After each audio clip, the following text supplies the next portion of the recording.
Good morning to you all. I am Satvik from BCA batch 1 3rd sem. Today I am going to give you a brief idea about client-server architecture. So what is it? First of all, we need to brief with the term architecture. What does it mean? It simply means that the arrangement of computers or nodes in a network. So there are two types of client architecture, that is peer-to-peer and client-server. In peer-to-peer, each computer has same priority, same responsibility. But in client-server architecture, client sends the request, servers do the logical operations and processing and give the output again to the client. So let's see. So as you can see, client-server architecture is a computing model which serves, hosts, delivers and manages most of the resources, services requested by the client. Here you can see, client is sending the request to the server and after processing, it is responding back to the client.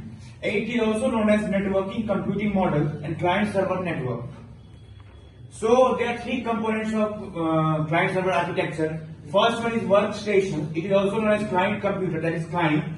Workstations, basically their work is to request the services or access shared files and databases from the server. And the server which fulfills the request of the client. It is defined as fast processing device that act as centralized repository of network, file, program, databases and policies. And the third component, networking devices. It basically acts as a medium between the client and server and establishes a link between them. So here you can see how does it work. So client sends the request. So when the client wants to request something from the server, it firstly hit the URL.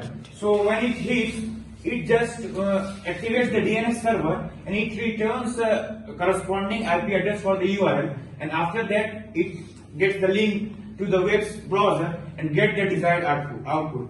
You can see the steps. First, the user enters the URL of the website or file through which they want to fetch the information. After that, DNS server is responsible for searching, retrieving the IP address corresponding to the URL. After that, the DNS server responds and sends back over HTTPS to the web server's IP, which was provided by DNS server. After that, the server proceeds to transmit the essential website files that is required to the client.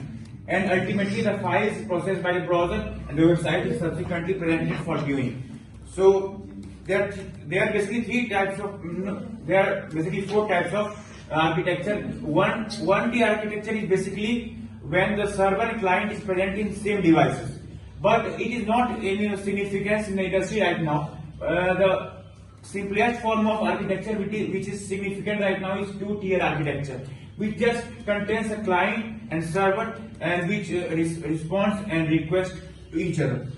And the third one is three-tier. It is basically used when the amount of data is very large and there is concept of database through which it actively assists the web server to fulfill the client request as per the requirement.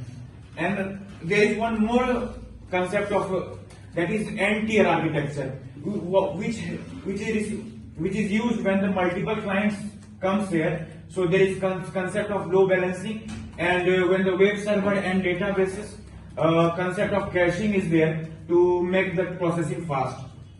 So lastly, the advantages and disadvantages of it. So firstly, it is centralized resource, means all the resources are present at a common place so that client can access it from anywhere.